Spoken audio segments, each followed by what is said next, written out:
Hey everybody, Graham Nolan here.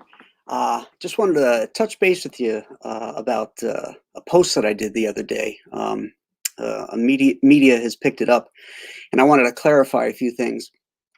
DC Comics through Warner Brothers had released some job opportunities, and I facetiously posted about how I ought to apply for it.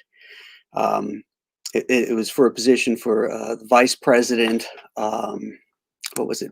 Vice President of Editorial Strategy and Programming. And I jokingly said I should apply for this job. Well, I think people got the wrong idea. I had no intention of applying for this job. For one, I'm having way too much fun producing original content for my own Compass Comics. And two, I had no intention of moving to California. But having said that, I do have some ideas for whoever it is that ends up getting that job. The man or woman who gets that position is really going to need a set of brass balls to go in there and try and sweep out some of the SJW publishing ideas that have sort of ruined mainstream comics. Now, don't misunderstand. I love DC Comics. I love Marvel Comics. I loved working for them, but they were very, very different companies back then. But it's really important that both those companies remain strong, just for the business. There's entire supply chains that are dependent upon them. The most important, of course, is retailers. And we want our retailers to stay strong. So it behooves Marvel and DC to establish publishing guidelines and products that they put out that do well. I mean, that's what they do. They're publishers, and the more comics they sell, the better the company is going to do. And that's good for everybody. So even though I'm off doing my own thing, I don't want you to think that I'm wishing ill on them, because I don't. I want a healthy comic book business to survive and to thrive. But there's a few things that need to be done. They can't continue doing publishing strategies that they have done over the last 10 or so years that have sort of run the numbers into the ground and alienated the readership base. And with the cleaning of the house that that at least DC has done recently, it might be a good opportunity to start to reevaluate and think of new ways of approaching things. And so I jotted down a few ideas, and I offer them with love to whoever it is that's going to get that position at DC. And I'm hoping that they'll be able to turn things around. Let's look at what the position is asking for first off.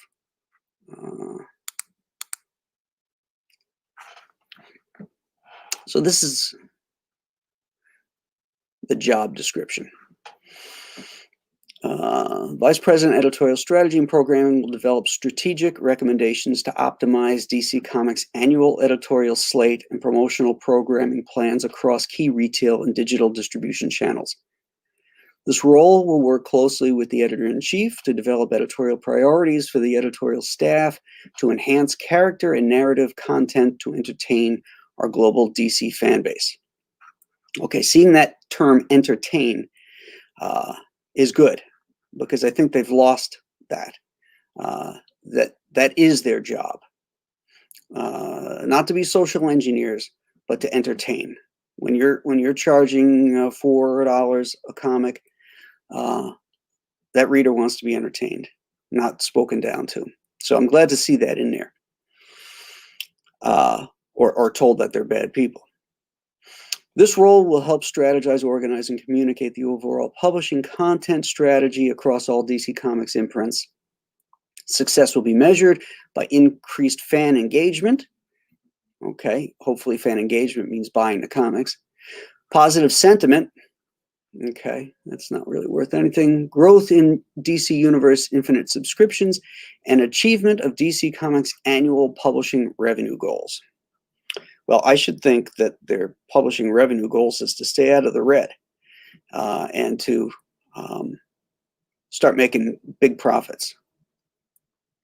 You know, there's been a lot written about the health of this business, and you know, some people are saying, "Oh, yeah, the comics are selling better than ever." Well, those numbers aren't quite real because those are throwing in graphic novels and young adult sales, which are completely two different things versus the comics. And when we talk about comics, we're talking about the floppies, the saddle-stitched pamphlets, periodicals that come out monthly. And those numbers are down. They're way down. In fact, you know, the best-selling comics are under 200,000 copies. And to put that in perspective, Charlton Comics, which was the low man on the totem pole through the 50s, 60s, 70s, and into the early 80s before they folded, Charlton Comics would cancel books that went under 200,000 copies. So the reality is most of these numbers are in, 50 between 75 and 35,000 and even below that too. So they're not good numbers. And so something has to be done to boost those numbers up. And one of the first things is, to start going back to entertaining. But I'll get into a little bit more of that in a bit. Here's the daily job requirements. But the one that really jumped out at me was this one here. Position will recommend new product formats and talent voices to ensure DC Comics remains culturally relevant and exceeds fans' high standards while adhering to DC brand vision and strategy. Well, what does culturally relevant have to do with anything? I get this. Recommend new product formats, yes. And talent voices, yes. We have to nurture new talent coming in and new voices and stuff. But all those voices still have to be in service to these characters that DC is the gatekeepers for. You can't completely change what's gone before to satisfy your own particular needs, and that's what's happening. A lot of writers are writing themselves as these characters, and they're not writing the characters. And so the characters that we've all grown up and loved have become things that we don't even recognize anymore. Now, don't misunderstand. That's not to say that change is bad. Change has to happen, but you can't change. You shouldn't change, I should say, the core of what made that character successful and great in the first place. The reason that Marvel Comics Phase 1 and Phase 2 did so well is because they were not doing the current Marvel Comics. They went back to the source material, and every one of them was a huge hit, from Iron Man, Captain America, Thor. They all referenced the source material, and that's why they were so successful. All right, so then there's the essential stuff and blah, blah, blah, bunch of stuff. So moving on to a few things that I jotted down here for the next VP of editorial there. I've broken it down into two different things that need to be addressed. One is editorial, and the next is talent. The first is editorial, and that is they got to start with autonomy again. You can't have creative decisions coming from down from on high, as they have for years. Back in the day, there was group editors and then the editors that worked under them, but those group editors had the autonomy to develop storylines and things for their line of books. And they lived and died by the sword by those things. If they did well, great. If they didn't, then creative teams changed, or if the editor had a poor track record, the editor would change. But the ideas came from the creative community, the creative sources. They didn't come down from executives. And it made the comics much more interesting. Editors also need to be able to put together the creative teams themselves. Let them make the creative decisions. That's what they do. So let the editors pick the best teams that they think can do the job, and then let them run with it and develop their own ideas and stories. Tell small stories. Not everything doesn't have to be a world-encompassing event. Tell stories, Batman stories, there's small crimes, it doesn't have to be a supervillain. What I call gateway stories, stories that are one and done, that engage the reader and they let that reader know who this character is. You can still have multiple storyline, or a storyline that goes for multiple issues. That's fine. That's great. Have a thread that runs through it, a subplot that might develop into the next storyline so that the reader is going along and there's continuity there. All of that's great. But stop with the reboots. Stop with these giant crossovers that are making the fans have to buy multiple copies of different comics that they don't really want to read in the first place. Build their loyalty, build their loyalty to the things that they like. If they like Batman, give them good Batman stories, and then have Batman, maybe part of a one-time crossover a year. And it doesn't have to be this gigantic thing. Or you don't even have to do it every year. It used to be, there was a time when the annuals was a place for a special story.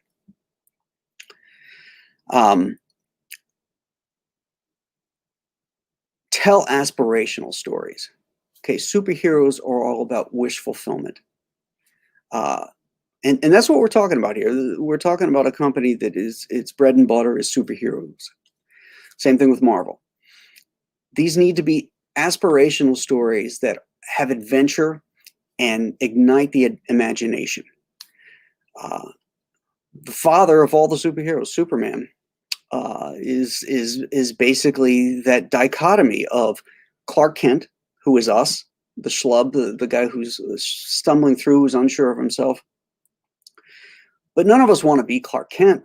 We want to be Superman, Every kid of a certain age ran around with a towel around his neck. They don't want to have stories about their lives. They want to have stories about what their lives can be, aspiration again. And it has to fuel the imagination. That's what gets these kids coming back into these stories, is they're pretending to be something they're not, and they're pretending to be better than they are. These constant stories that are coming around these days of superheroes sitting around a pizza joint talking about and bitching and moaning about different things. Who wants to read about that? I can sit around in a pizzeria with my friends and bitch about it, but I don't want to read about it. I want them doing things, saving people and, fighting Galactus or whatever it may be, again, adventure. Stop catering to a vocal minority that makes demands, that they threaten you with cancel culture. Don't buy into that. Ignore them. They don't buy the books anyway. If they did, your sales would be better because you've been catering to them. Listen and respect the real fans, the ones that are there. Okay, in the job description, it talked about, what was that phrasing?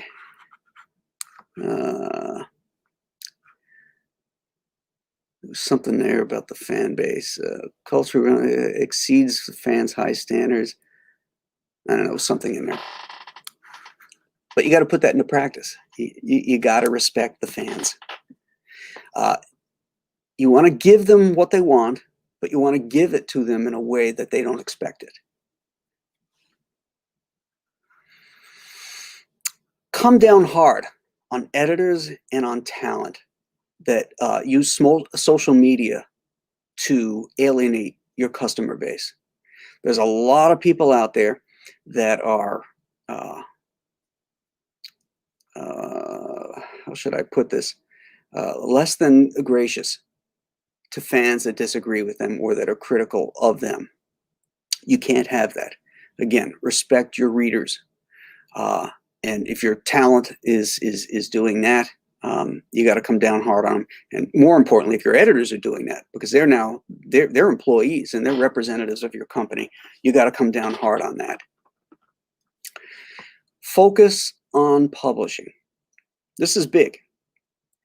I know DC and Marvel are both subsidiaries of multimedia corporations, but you're a publishing company and you need to focus on your intellectual properties from the publishing end. Film and TV is not comics. Let those divisions worry about adaptations of the comics. Don't try and create movies for them. They'll do that themselves. There's no provable crossover from film to comics anyway. There's been no Spike in the Avengers or in Captain Marvel, for goodness sake. I mean, those sales are in the crapper. Even if the movie was successful, there is no crossover that way.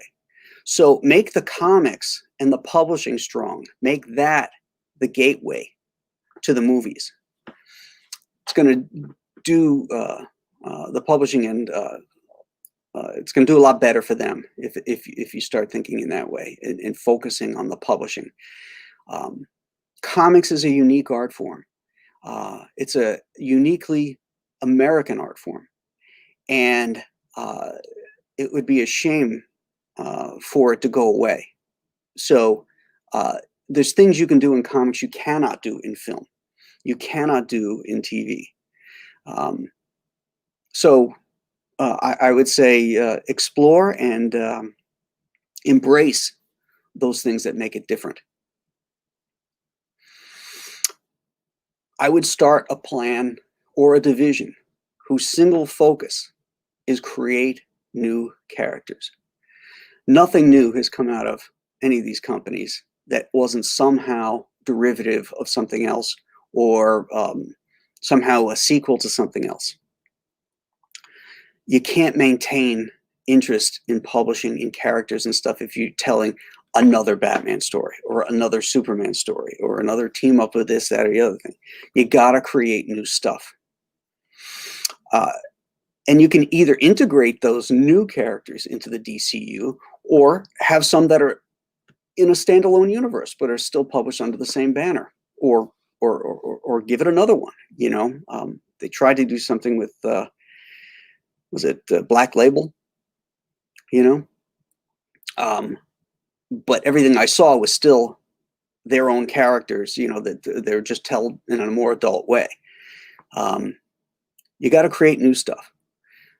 The paradigm has shifted in publishing. You know, the days of the mainstream publishers being the only avenue for creatives to get their products out there and to make a living is gone by the way of the buggy whip.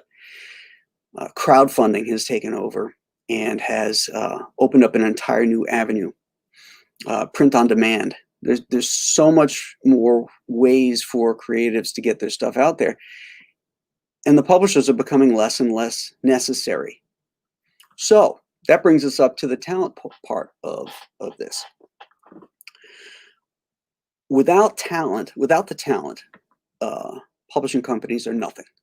They're a bunch of executives in offices with nothing to publish. So you have to start to respect the talent. You can't treat them like crap anymore. You got to pay them a decent wage, a decent pay rate. You got to make them have some skin in the game. If you want them to bring you their best ideas, there's no impetus for them to do that. Why should they? Why should they give you a great idea for something that you're going to own entirely? Now, DC Comics, years ago under Paul Levitz, instituted an equity program, which put them well ahead of the game. And you know, for the time, it was great, which allowed for creators that created something for DC. DC still owned everything, but you were in an equity pool. So, but that equity pool was a small percentage rate. I think it's a 6%. And that's split between the creative team, the writer and the artist, and that percentage, that net is based on net. Well, accountants can do anything with net numbers. And if you do the back numbers and you see what the publisher is getting versus what the creator is getting, who created it. So, I mean, even newspaper strips, if you had a strip that was syndicated, that's still a 50-50 split between the syndicate and the cartoonist. So a successful strip back in the day when newspapers were viable and comic strips were a viable outlet for the cartoonists, there was a lot of money being made. I mean, that was the avenue that all cartoonists wanted to go. They wanted to be newspaper cartoonists. Working at comic books back then was slumming it, basically. Now that's changed. Comics, graphic novels, it offers a larger palette for the creator, but still, there's no reason for anybody to go to Marvel and DC with their great ideas when they can publish it themselves now. So that's what you need to do. You need to respect the creator, offer them something. The comic book industry as a whole has worked under this draconian law called work for hire, which basically allows them to use freelancers for everything, but they own everything that comes out of the work. They don't have to pay retirements or benefits or anything else. So they get the property, they get the work, and they don't have to pay, benefits, to health benefits or retirement benefits or anything else like that to the talent. And that's gone on since this business began back in the 1930s. And that's something that has to be changed. Whether publishers want to deal with that and have ownership revert to the families or the creators, I'm sure the lawyers aren't going to allow that to happen. So if you're going to continue to deal in a work for hire way, at least present it in a way that makes it much more incentivized for the talent to come and do stuff for you, because you want the best people working for you. You want good storytellers. You want those characters to you want to sell. That's what you want to do. You want to sell as many comics as you can, and you need to have the best talent to do that. So you need to take care of them and respect them. I mean, for years,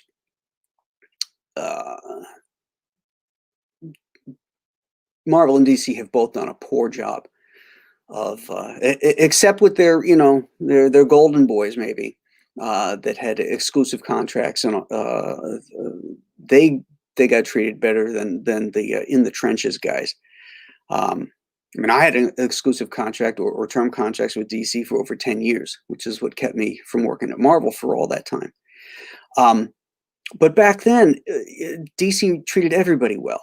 It was a smaller company. They had really great people working there. It was less corporate, and I'm hoping that that's something that they can go back to. I mean, it all starts at the top. The guys at the top set the tone. So make this place a good place to work. Treat the talent well. Give them an incentive to bring their work to you and their ideas to you, and you'll do a lot better. And the fans will get a much better product, and then you'll start selling more comics, which does you good, it does the retailers good, and everybody's happy. So that's a few of my my thoughts on this. If I spent the time, I could probably write down a dozen more, but I had work to do today. So I got a whole bunch of people in the comment room here. Let's see what they're saying. Ray says he hopes DC is listening. Candace B. Good afternoon, Mr. Nolan. Good afternoon, Candace. Statistical Zero. Thanks, Bud, for letting me know that I misscheduled this thing. I had to pop on here at the last minute because I thought I was going to do it in the afternoon, and Stat let me know that it had already been announced, so I had to run back down here and pop on. So Cryptic Comics says, hail, hail, hail. Hail, amigos. I know you are making a video, but do you have an ear at DC that may listen to you? Well, it's in social media here. I'm sure somebody will point them in this direction.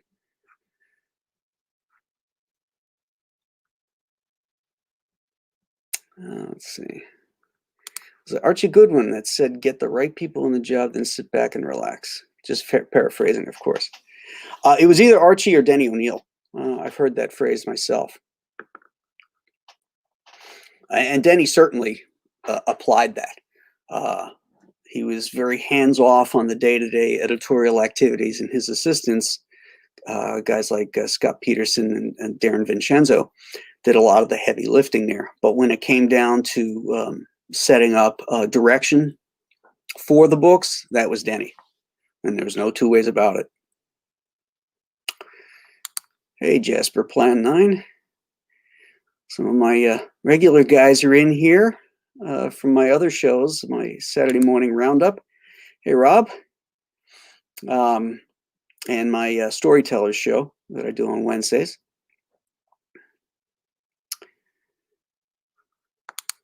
A vocal minority that at best pirates the material. Okay. Preach it. Graham out here doing the Lord's work.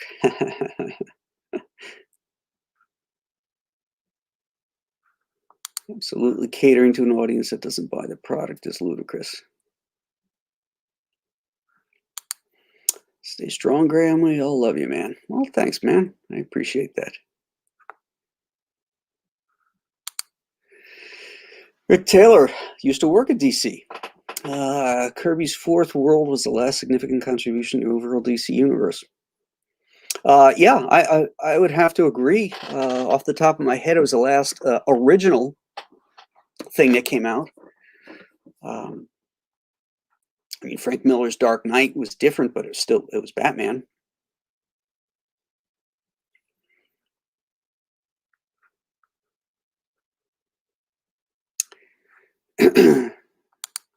The best cartoonist got that merchandising money. Well, it was split 50-50 everything across the board is how that worked and works in syndicates. You know, that's something that, you know, they might want to consider too, is that, you know, go to, you know, especially if they start a new label, a 50% split. The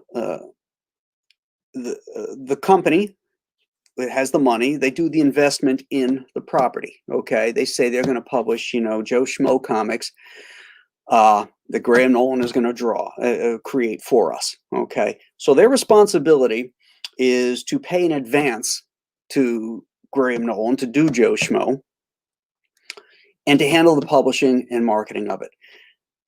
Now, after all of those fees are paid, the money that had to get paid to Graham Nolan and the money that had to pay to the publisher and all of that stuff, after that is paid out, then it becomes a 50-50 split because everything after that is profit. Okay, so the publisher has their responsibilities, the creator has their responsibilities, and they're both working together to create the best thing possible, and they both have skin in the game. To me, that's the best way if you're going to work in this type of a format to go about it.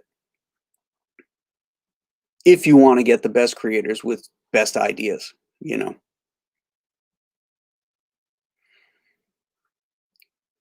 Let's see.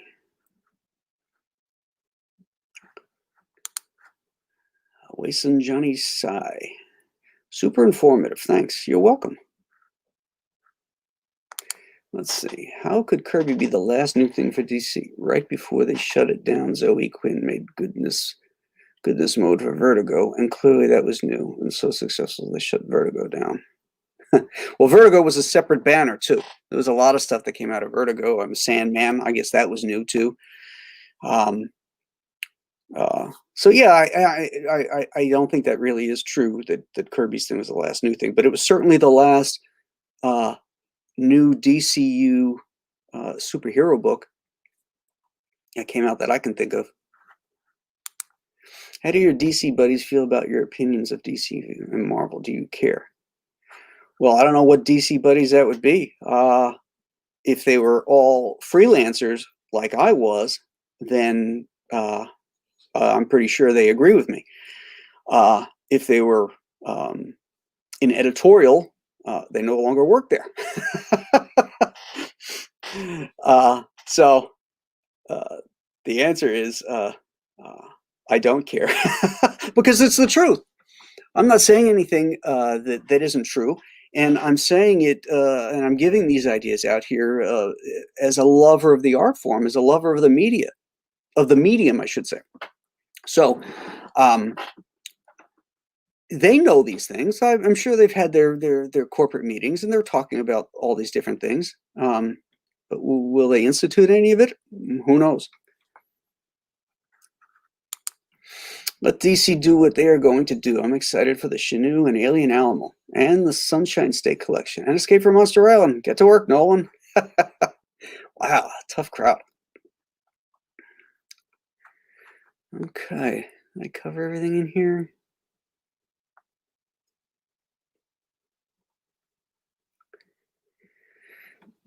Yeah.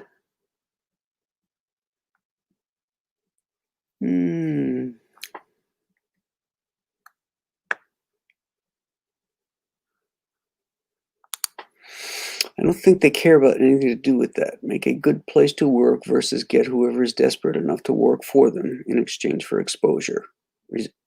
Resume and pay them peanuts. Unfortunately, that's true.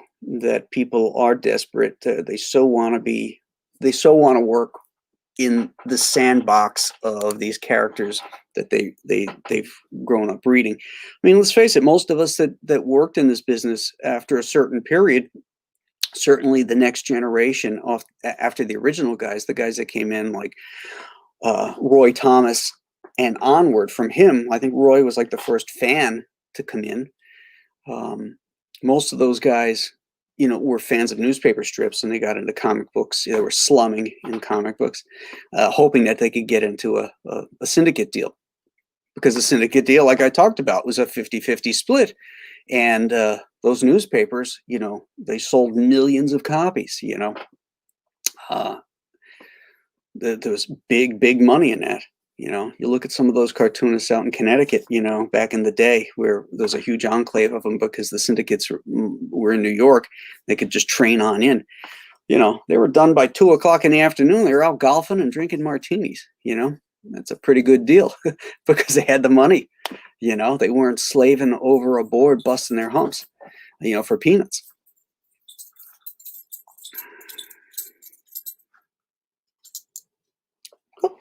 We have a pumpkin visit. Hello, Pumpkin. You want to say hello? Oh. Say hello to everybody, Pumpkin. Okay. We have a pumpkin sighting. All righty.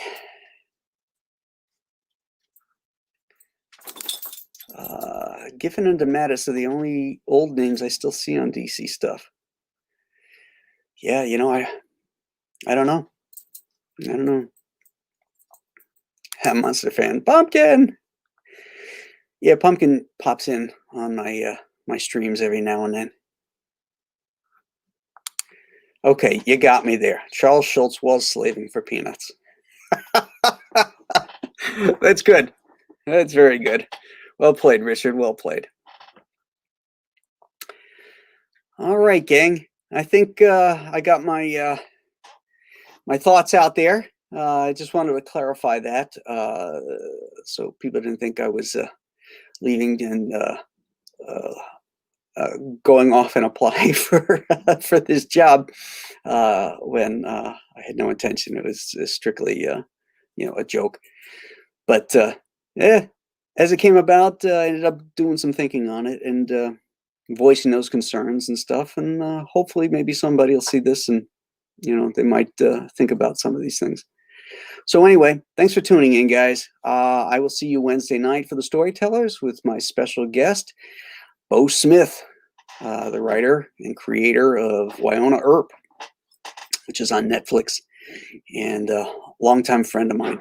So thanks again, guys. We'll catch you Wednesday. Bye-bye.